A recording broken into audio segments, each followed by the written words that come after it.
Hello friends, ఈరోజు నేను అబుదాబీలో ఉన్నాను. అబుదాబీలో ఒక ఎలక్ట్రికల్ బోర్డు ఉంది కదా, అది మీకు చూపిస్తాను. మంచి మంచి లొకేషన్ పెడతాను, చూసి ఆనందించండి.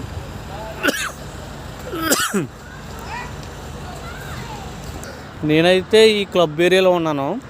లోనకే మనల్ని అలౌట్ చేయరు. ప్రజెంట్ మీకు కొంచెం ఇక్కడ రెమాల్యాండ్ అనే ఏరియా ఉంది, అది చూపిస్తాను మీకు. తర్వాత ఏరియా ఉంది, అటు సైడ్ ఉన్నాను అనమాట. దీని బ్యాక్ సైడ్ ఏమో మనకు సీ పోర్ట్ వస్తుంది, మెయిన్ పోర్టు చూడొచ్చు. Beautiful location is Abu Dhabi.